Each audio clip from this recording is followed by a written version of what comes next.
Alright, everyone. So we're doing a VOD review. This is our scrim round 3, I believe. Round 3, game 2, Varsity. So let's just try to understand what we're going to be running here. So on the defensive side, I'm okay with what we're going to start off with. I think it's a safe pick to run the Diva. You know, we're not expecting that they were going to run an Echo and then a Sombra right away. It's not like we have a scouting report where we can check their hero pool prior to the games or their consistency with each hero pools. So I'm okay with what we're going to run. The idea here, right, is, and this is what I want to go over here. We're going to have one team here on this high ground and one team on the left high ground. That's the whole process here. So ideally, I want Nene with the Mercy Pocket here and want Bowser here on the left. Piercing serves as a peel for both sides and allows protection on the collapse, right? Ideally, they have a Sombra. We don't know this, right? Which means if Piercing does peel, he can get hacked, and then everybody gets deleted because the nade can come in and clean everybody up. It can happen, right? But that's the way we're going to play this because not every team's going to run this against this. Not every team's just going to run this weird comp at the beginning. It is what it is. The idea here, too, is that Kuzer, you're going to be playing it safe on the back end. The one thing you have to understand is you and Shadows have to communicate, right? So Shadows should always be within range of you to come here for heals, right? If Shadows does not see you, maybe you have to drop down, right? For Shadows to then be able to fly to you. My supports need to start communicating better on what they're doing because I don't know what you guys are doing half the time. And I'll be honest with you, before even continue with this, we lost these games either because we egoed and we got diffed. We got petty, and we got diffed. We got cocky, and we got diffed. We didn't want to communicate, and then we got diffed. There's no reason we should have lost any of these games against this team. This team was not good. This team's probably average, probably peaked, and I'm telling you peaked probably GM5 as an average, as a team collectively, right? And they probably just communicated better. They weren't egoing. They made the plays when they needed to make plays. They coordinated properly. We'll go over all of this right now throughout this VOD. I'll say this right now is I expect us to get better with coordination. But I was very disappointed with how we played this map and then the map after this. Because there was just no communication. We fed.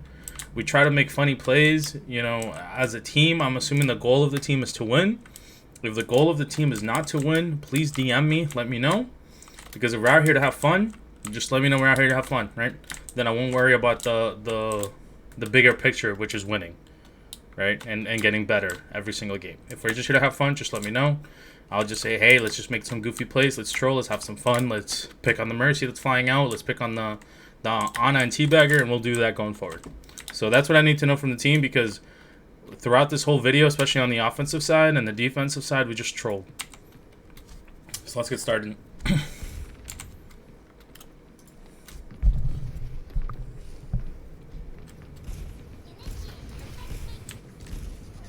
Okay, so we immediately see that they're running Winston Echo, right? Which means Kuzer, you're probably going to get dove.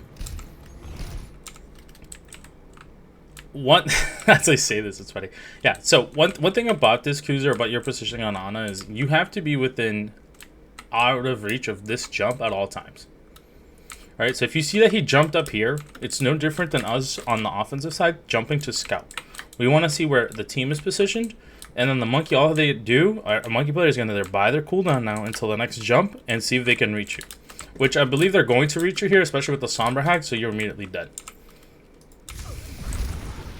Yep, immediately dead.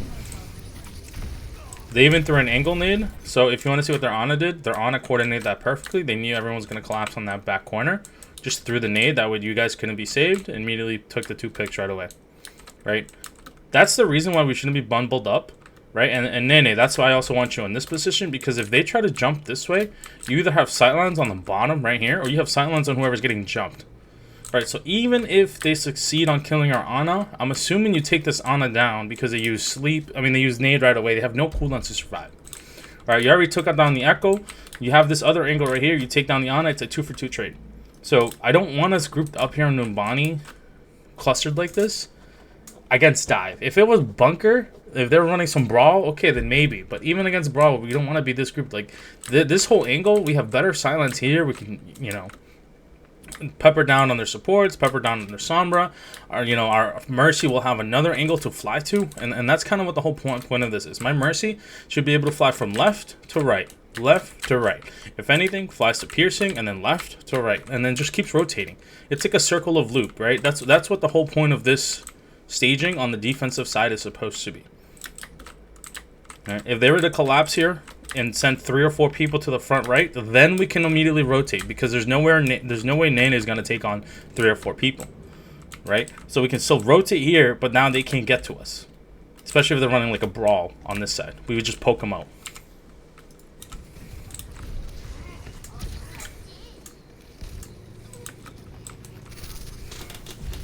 So then we'll lose our Mercy because we don't have anyone to heal. Unfortunately, we lost our Ana earlier.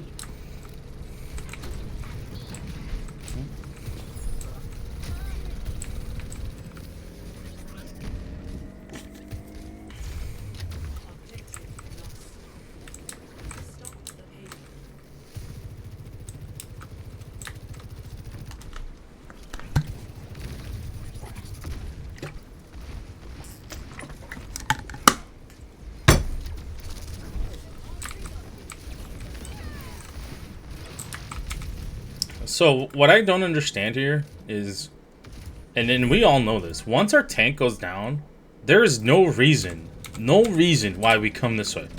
Everyone should be immediately leaving. Kuzer has 0 to no mobility, right? Bowser, 0 to no mobility. Why are we frontlining this? Yeah, we might get a pick. All they're going to do is wait for the payload to get a little closer, and then just going to dive you on the back end. They have a Sombra too. This is not crazy. You guys have seen this multiple times in comp. All they're going to do is wait just a little bit to have a little bit more space, get their cooldowns back, and then they're going to start diving you guys.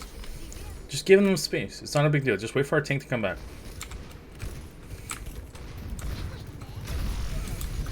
Again, Nene, good pick. Like, in this situation, on this map, this Echo was literally non-existent because of Nene. Which means they have no flyer, which means our biggest threat is a Sombra and a Winston.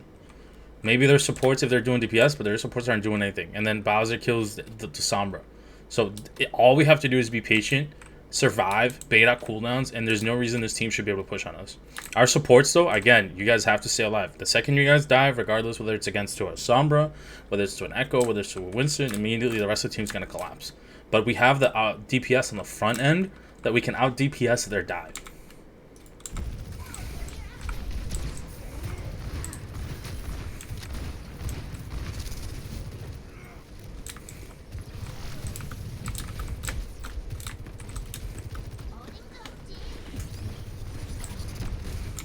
Okay, so this is what I mean when it means ego. What the fuck are we doing here? Like, I need to freaking know, what are we doing here?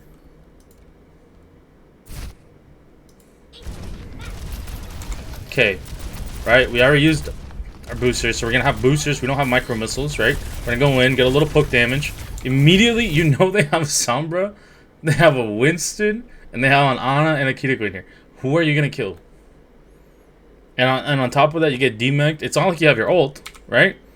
So if you did this with your ult and you're like, I'm just trying to just buy time, you know, create more space, I'm gonna ult anyways, whatever, I would accept it, right? But you don't even have ult. Immediately dies. Why? Why are we doing this? We're not a dive team. We have Bowser and we have Nene. They're not gonna go in there. And why would we go in there and touch their spawn? This is what I mean. This is complete ego.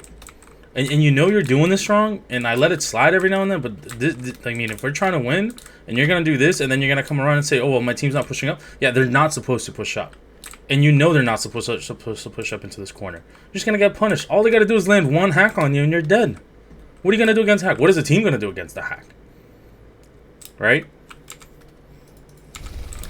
Immediately dead. The team needs to back out. They pop ults. Alright, good disengagement. I'm happy with this, right? Just gotta keep backing up. Ignore them. Just gotta keep backing up. You know they're coming for my supports. Keep running away. Good job. Good nade. That's 2 ults. That's 3 ults. Good counter ult. So this was perfect, right? So this is the reason why we want Nene with the nano boost here, right? Because it's especially the fight condition, win condition, right? against the squishes that they do have available. He can kill either Kiriko, he can kill the Sombra, he can kill the Genji, he can kill anyone there. Right? The Winston can do this as well, but if he gets naded, slapped, hacked, and then there's cleanse, it's a little harder. With Nene, with the Nano and the Mercy Pocket, it just allows for more mobility into this. So this was a great disengagement by the rest of the team. Great way of baiting out their ults. I think we baited out 3 ults, right? Nano, we baited out Kitsune Rush, and we baited out EMP. Great disengagement. And then great re-engagement. Right? And like I said, that's all we have to do. If we survive their dive, because of the range that they have to do to get to us, and because of the mobility that we have other than our on-up, and that's why Kuzer, you just got to play a little safer. If we're able to do that, they don't have the DPS output to really kill us. Right? So long as we use our cooldowns properly. Alright, so it's like, again, right? Like, even if they hack shadows, Kuzer can heal. We have the nade. We survived, right? There's nothing he can do. Okay, they're using Primal on our back end. We're fine. We're fine. Just gotta kite it.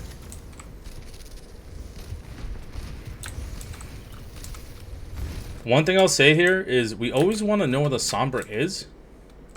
Or at least know where the health packs are, because that's probably where they're going to be playing off the health packs. Bowser, I don't necessarily need you to constantly chase them. So what you're doing is fine. Like, you know, keep, you know, do like pop shots, essentially, to keep her at bay, but focus definitely more on the front line, and I think that's fine. As long as you're able to remain alive, I'm okay with it. That you can't do, though. Bowser, and you did this as Reaper, too. If you're going up against a Sombra, before you ever press Q, you have to bait out the hack. Literally called baiting out the hack. Same thing if you were playing a Orisa on tank, right? You're not going to ult if you know the Sombra can just hack you out of it. It's just, there's nothing you can do. So just keep that in mind going forward. We got zoned out by the bubble.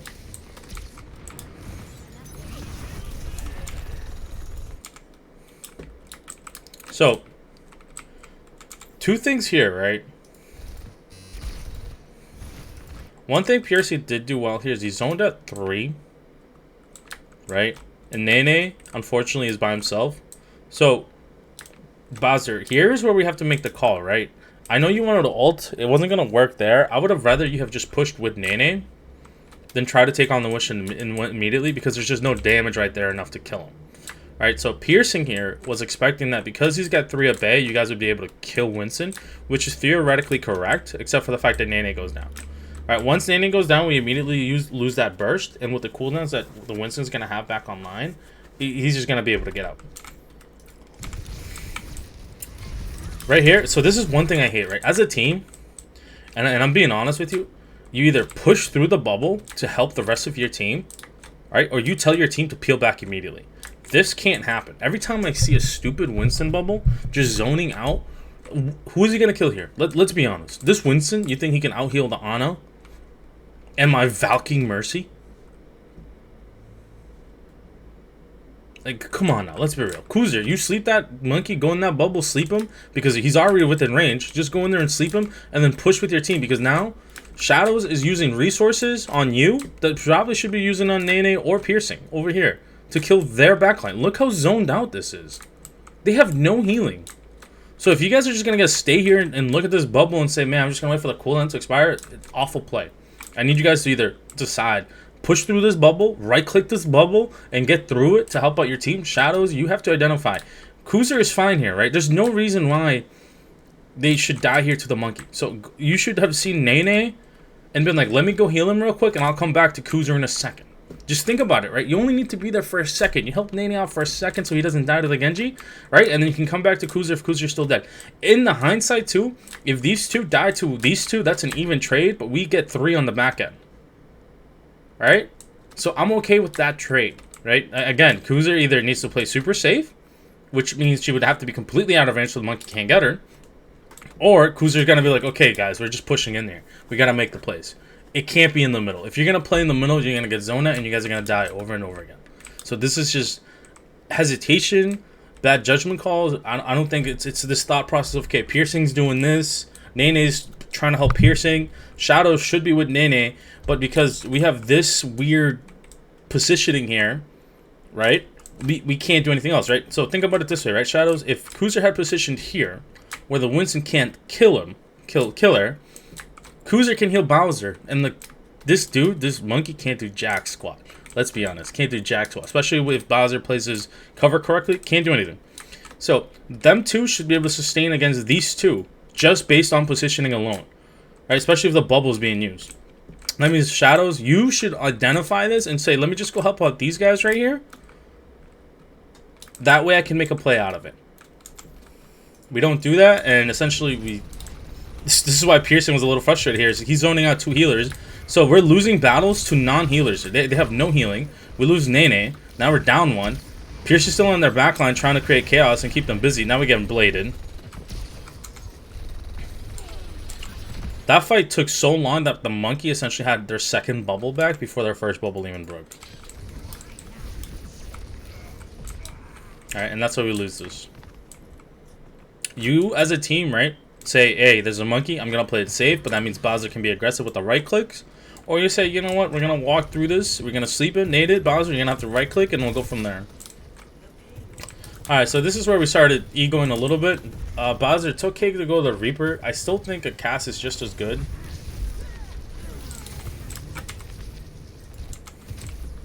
But if you feel more comfortable in the Reaper, that's perfectly fine with me. Okay, so this is what I mean with our positioning. Shadows, against a team comp like this, try your best to be up in the air when you super jump. Mainly so that you can dodge this bubble dome and still be healed by Kuzer. Because if you do a regular Guardian Angel to another person, it's too slow, or whether it's too low where Kuzer can't heal. Right? Secondly, I would really prefer that if we are going to play on this, that we play it at an angle where you have some type of cover. So if Nene had been there, I kind of thought that you would have played here. Right? Because there's a Mega. If that's the angle you want to play, right? Think about the best way of your survivability. You could have even played here. Right? Where this mini is. As a Mercy player, the biggest threat that you have to the enemy team is that you're alive. You're just a nuisance, Shadows. Like, and as crazy as it sounds, like, really great Mercy players are just annoying. They don't die. So if you're a Mercy player and you're dying a lot, that means you're not doing your job. It's not about the healing. It's not about the blue beam, because that does matter. But you just being alive 24/7 and causing annoyance to that team and baiting out resources that they're trying to kill you is a huge part of being a Mercy player. And that's what you need to do. Dying early here, it just kills us because Kuzer was literally coming back from spawn, right? Nene was there, but now we're down 1 again. The good thing is, though, we naded 2, so there should be some pick potentials here. Right, and we've baited out a couple resources from the enemy team.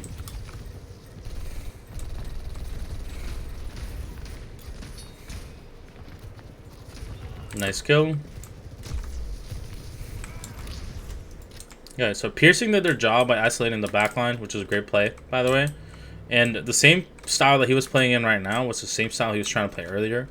But that's what I mean by the team needs to decide whether you're going to push into this Winston and kill him immediately, or you're just going to follow Piercing and help him out to kill the backline. But we can't get split up, because this does happen again and again throughout the rest of the match.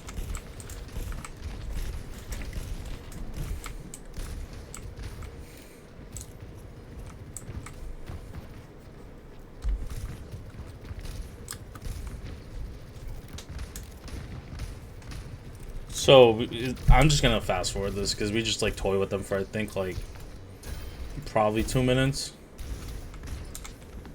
Yeah, we keep toying with them. Let's see. Like I said, they're not a good team. If they don't have space to get to you guys, they have no plan of attack.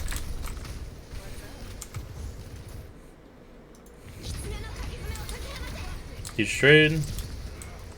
So another thing, right? Whenever you see a Kitsune rush, as a team, you have to decide whether you kite it or whether you full send it into the backline. We were up 2. Piercing identified this, so he full sends it. Perfectly fine. What I didn't like here is that if you look at how you guys played this, mainly the DPS, you guys actually back up after the 2 picks. Especially with the support suit. There's no reason to. You can go right in. You're up 2. Good Valk on you, Shadows. Right? So, up 1. You should, so right here. Why? Why? What are we scared of? What are we scared of? Diana? We're scared of Diana? The Genji? This guy, there's no reason. No reason. You know you're up 2.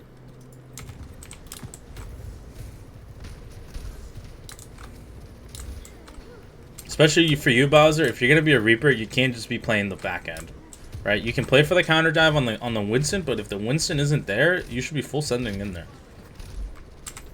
All right, so this just happens for another 2 minutes, I think. Same thing. We just kind of toy with them.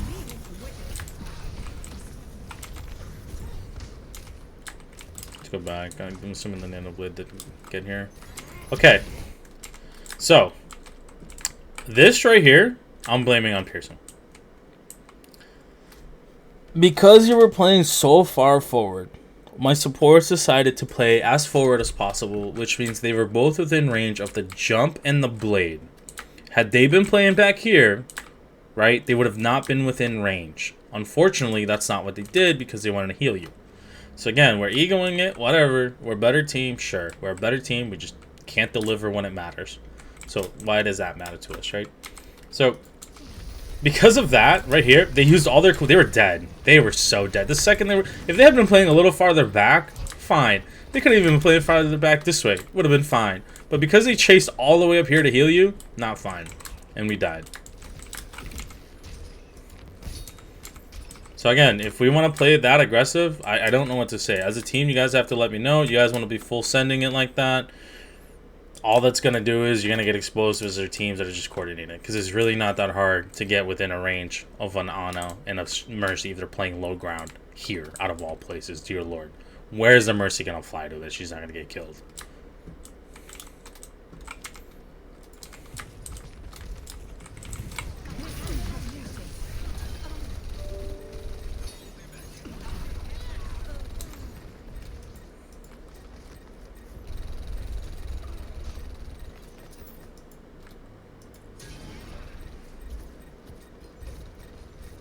This is fine. We were just buying time.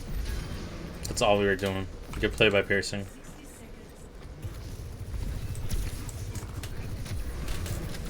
That Kiriko needed to die there early. So one thing here, right? We have Nano Beyblade and we have Rush. You guys got to start calming this, right?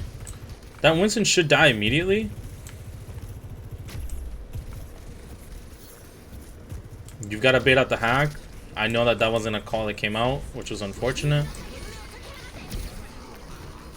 So, one thing I don't like about this is that we use both ults right here, which is fine because I guess we're trying to kill this Winston. You could have either given, right, Rush to Bowser because then he's healing just as fast as he would be with Nano. It doesn't make a difference. He gets a percentage of it and he's shooting faster within the Rush, right? And then given Nano to piercing instead of just using both on Bowser, because now Bowser needs to make a play immediately, and then piercing, right, isn't able to be as impactful as he should be here because there's nothing else he can do. The Rush is great, but if you give him Nano there, like, that's perfect. All he's doing is zoning out back there. Bowser kills.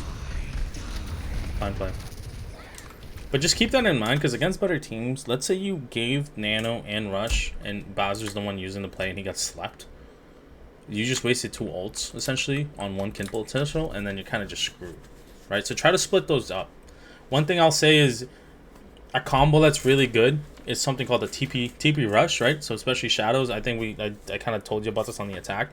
If you know Piercing or even Bowser is going to engage, they can call what's called the TP Rush or TP Cleanse, which means you're going to see where they're going to engage, and you're immediately going to TP to them to cleanse it or rush it for the kill potential that they'll need to finish off the squishies. Right? Or to help them with their ulting, if it's Bowser's case. The idea there is, even if you're using Rush or Cleanse, it's enough. If you were to get a pick or 2 with just using those 2 ults, I'm perfectly happy. Right? Because Piercing doesn't need a Nano if you have Rush. Right? And Bowser wouldn't need anything like anything else other than his Beyblade if there's a Cleanse to protect him from nades and sleeps. Or even hacks.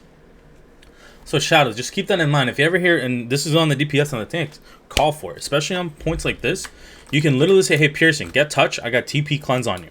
All what Piercing does is he jumps in or jumps back here, bubbles it, because they can't kill him in the bubble. He's going to go in there, even if he gets naded, he knows the Cleanse is coming, he knows the Rush is coming. Right? So whoever my critical players are, just keep that in mind. This is something that's very well used by multiple teams. It's all about communication. right? And it's all about synergies. Think about what you need to do to win the game, and that's how it should be done.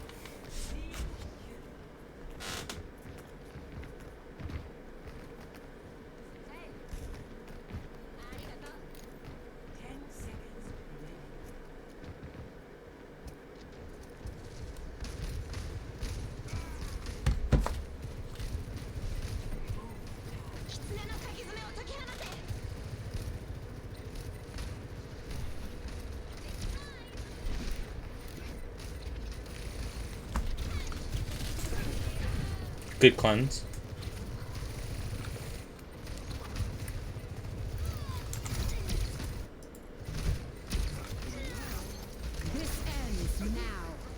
Fun. Good finish there at the end. Let's go to the attack. I have some... I don't know what happened on this first take on the attack. It was so sloppy.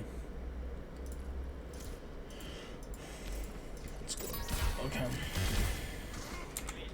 Okay, so I put Bowser here. I wanted to see how the Pharah did.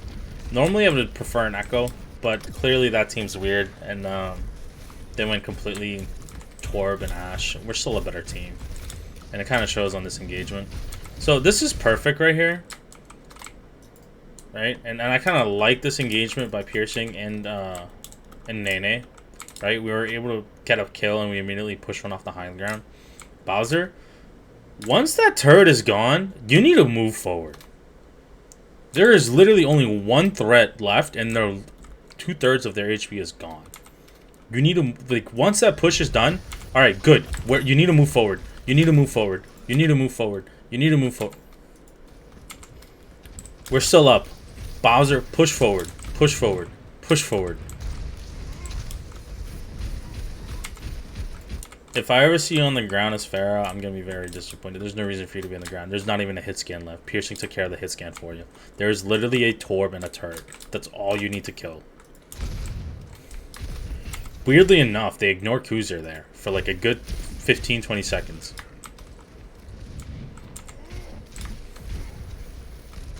I don't know what the target priority is, Bowser, but you're worried about the Ana, where the only threat that you have left is a Torb that's single-handedly by themselves, because Piercing killed one already, which was the Ashe.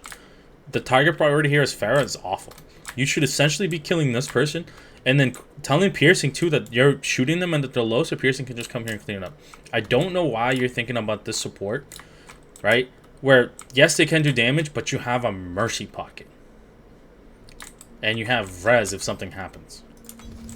Just bad coordination. Like, if you're going to play Pharah, and we went over this at the very beginning, Pharah is no different than an Echo. We did a VOD review on the same map. Go back to it if you need to. Nene was on Echo, and I said, all you need to do is you're going to go out there and scout. Once the scout is done, you find out who the target is. You go in there, you land your squishies, your stickies with Piercing, and you're able to kill someone. That's all you need to do. It's no different if you're playing Pharah. Whoever Piercing is going after, who should be the same person you're going after. I don't know why you think that you should be going after somebody else. Why are we splitting out resources? Right? We went over this again in another VOD. The whole thing about being able to beat teams is to use more resources to essentially kill them first before their other sides can kill you on the other end, right? So if we can kill, if we're already +1, right? Why would I want you to focus somebody else when you can get a +2 right here? Well, what did Piercing end up doing? Piercing got a +2 by himself. So Piercing, +2, and I'm still winning on my DPS to get a kill here. Not good, right? So target priority, I don't know what's going on. You have to work on that. If you want to play Pharah, you have to figure out who are you shooting, because you're still back here. Why are we back here? So this is the thing, right? You don't help Piercing with the Torb, right? Now you're changing target priorities for the Winston. So then Piercing at this one's like, whatever. Might as well go help out my DPS because they're shooting somebody else. So they leave. We completely now ignore the Torb and the Ana for no reason. And we let them just start shooting at us from the back. Good pick by Nene. Unfortunate Shadows got killed. Kuzer's dead. Just awful engagement. We were up. Let's see. We were up 2 again at the very beginning of the fight, and then we were up 1 in that mid fight. Nothing happened.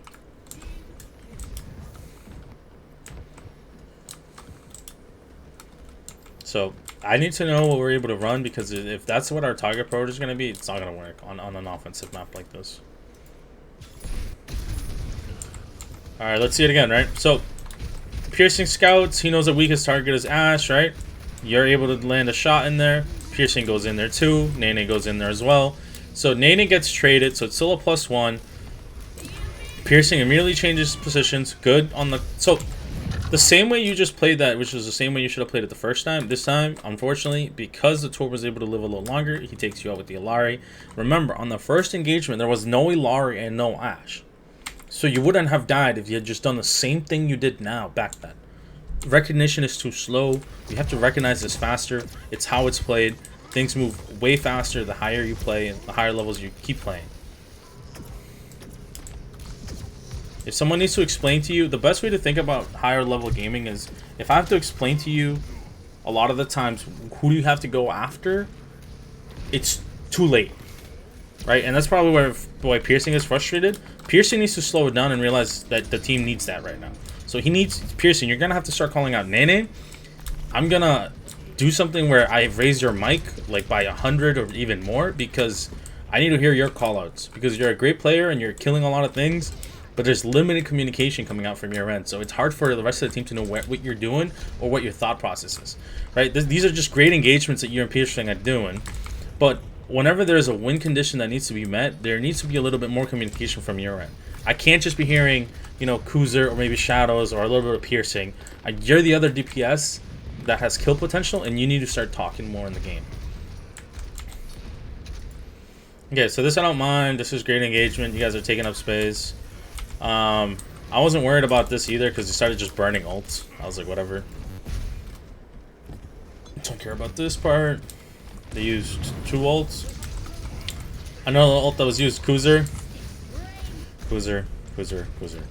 That's where you should have stayed. There's no reason for you to push up, right?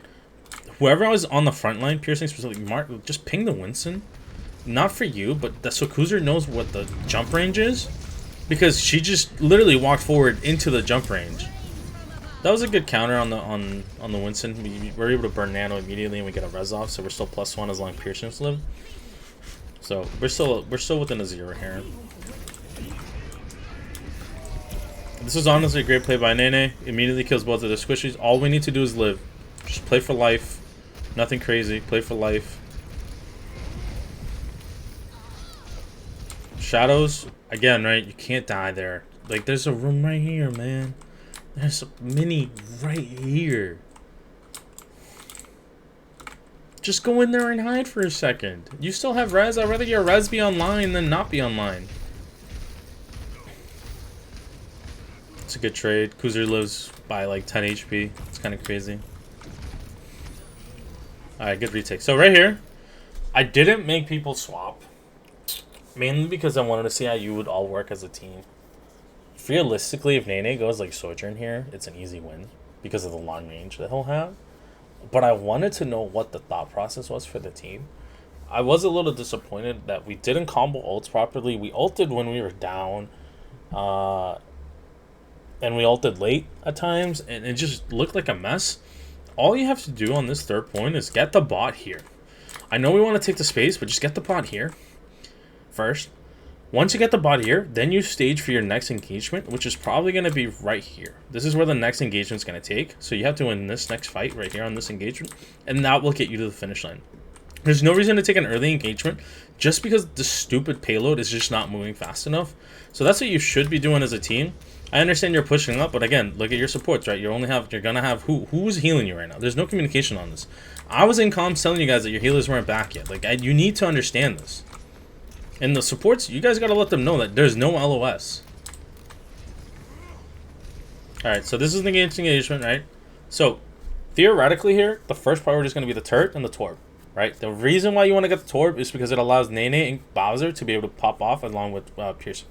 So, just call the turret, shoot the turret, and then you can engage.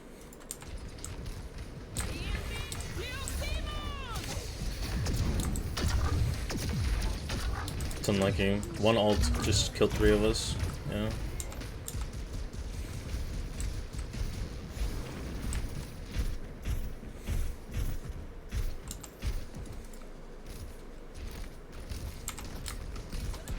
Again, right? Torb is a priority. Bowser, where are you? Torb is a priority. Stop chasing the Winston now. You're on the attack. He's not gonna just dive you, right? He's gonna ignore you. So if he knows you're here, he's not gonna go here. He's gonna go here.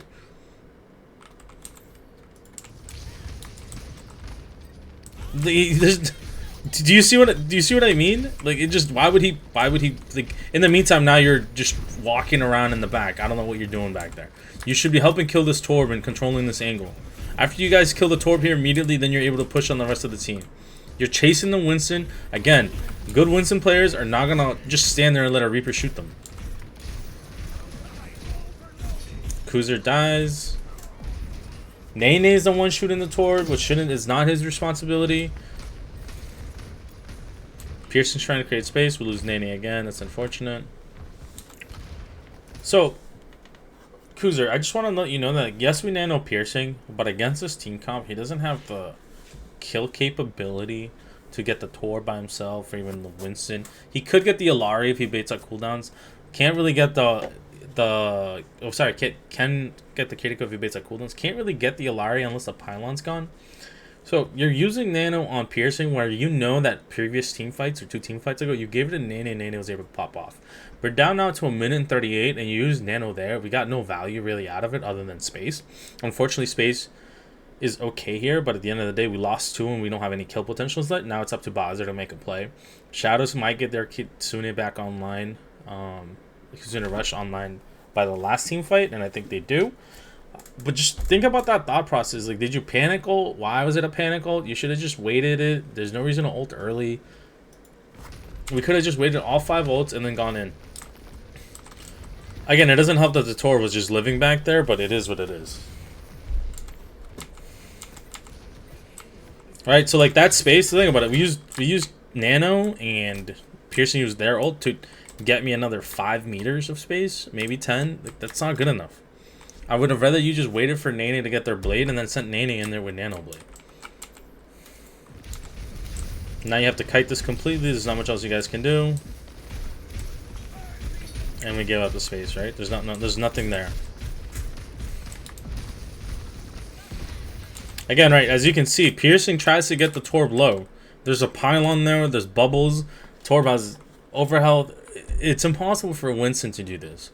So theoretically, what you could have ran the Diva with the Sojourn and then just killed this team.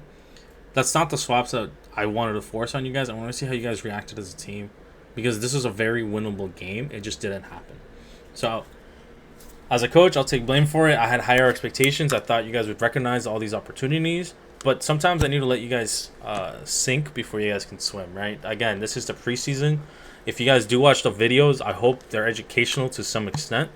I hope those who have never played at higher levels understand why this is so important and why a lot of synergies is more important a lot of the times than anything else, right? Because Piercing gets somebody low, but there's no follow-up. Why does that matter? He got him low. Okay, cool.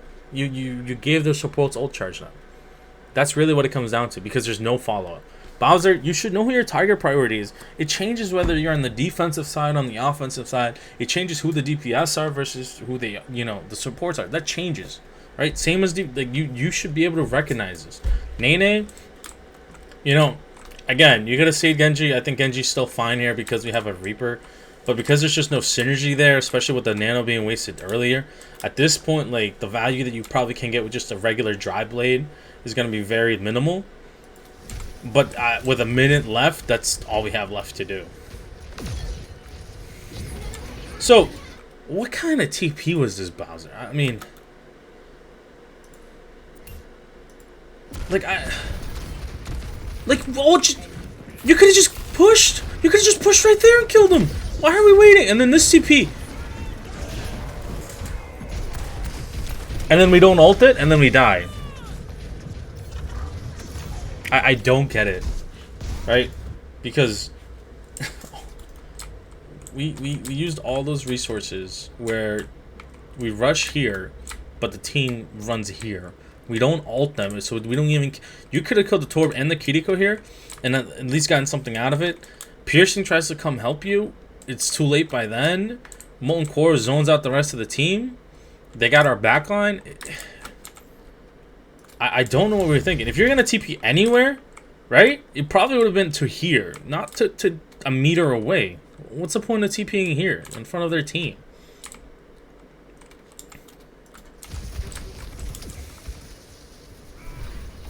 Alright, so we have double DPS ults online. This is where I think I went over to Shadows and I said, hey, you're supposed to TP cleanse them. Only one person needed to touch. The reason why I wanted Bowser to touch is because if they collapse on Bowser and you TP cleanse it and Bowser ults right here, so you'll see it right here.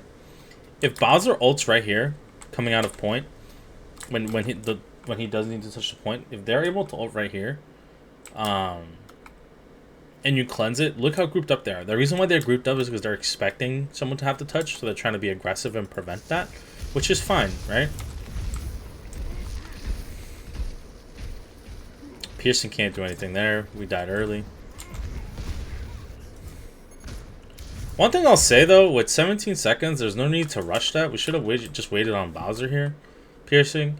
I don't know where this thought process is that you did give up on your team. This is a very winnable fight. Right? I don't know if we won the map, but definitely a very winnable fight. And you just went in there with 17 seconds left when you really didn't have to. You could have at least waited down here and just poked it out a little bit more. Maybe even got your Primal back online. Maybe helped Kuz get maybe their Nano back online. 17 seconds is a long time in Overwatch. Alright, we know what 5 seconds or 6 seconds in overtime looks like. And this is what I mean, right? You know they use bubble. Bowser called that. They used bubble. Wait for bubble. Wait for bubble. Wait for bubble. Wait for bubble. Wait for bubble. TP cleanse it. TP cleanse it. They're gonna jump on you. They're gonna jump on you. TP cleanse it. This was painful.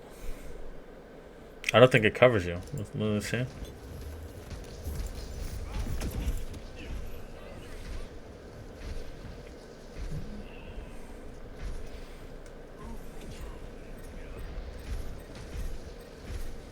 It's taking. Nope, doesn't cover you. Because the turret's still up and the torp's still on the left side, there's not much else Nene can do with it either. Nene's literally using a blade to take out turrets because of how far back they're playing, which is very unfortunate. And that's what happens, right? We lose this map. Again, it comes back to communications. I know I had different people here on DPS than I usually do. It should have... You guys were a much better team, and it's just disappointing if you guys watch this VOD here with me, and you see all these mistakes that we're constantly making, whether it's on an offensive side or defensive side. We got to start cleaning up these mistakes, you know? Week by week, the idea is you're getting better, and I'm really hoping that somehow the synergy is going to catch up. I don't know if you guys play together.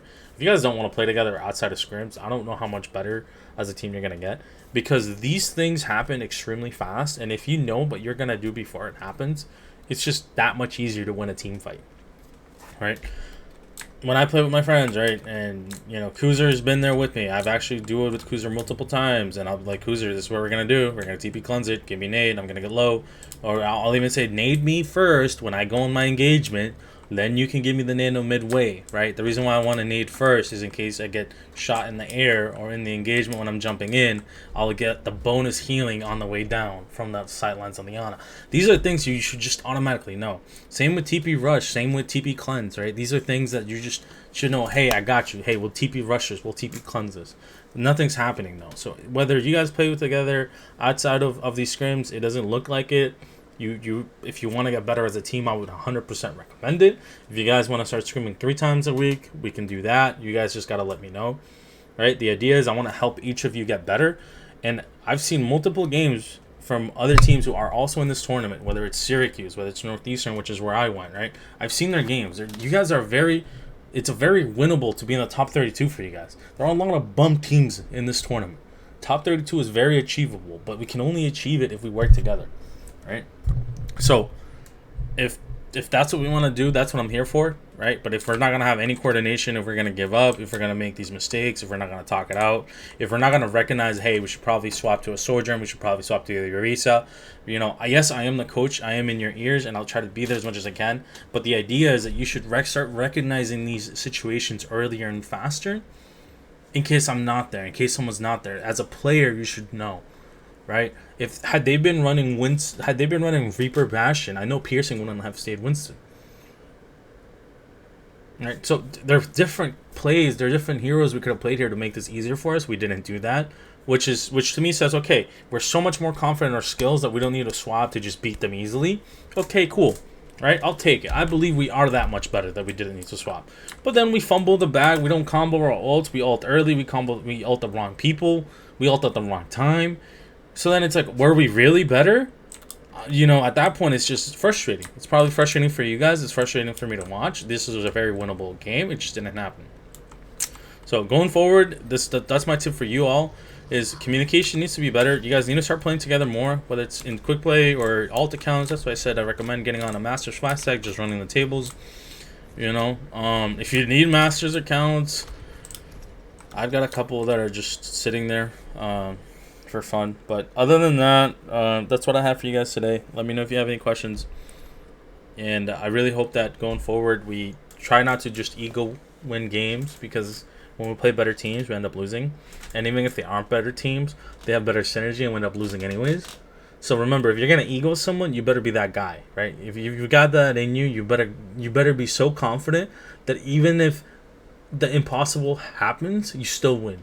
Right? That's what it really means when you're trolling, right? When you're bullying someone in this game. If you're not able to do that because somehow something's happening on the back end and your team's just not able to follow through, then play the game properly. That's all I'm going to say to that. Just play the game properly, how it's supposed to be played. And again, if you guys just want to have fun, if this is just something you're putting on your, I don't know. I mean, I'm out of college, so like if this is something that you're putting on your resume just to say I played esports, just let me know too, right? Because I'm here to win. I've won. I've played games. I've coached. I've won championships. At coaching, right? And there is potential here, and I think we can do this. But it's up to you guys whether you want to get better as a team or not.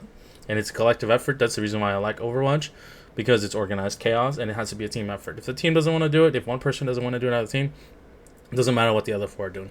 It's not gonna happen. It's not gonna work. So that's the end of today's VOD for a review from that. I'll be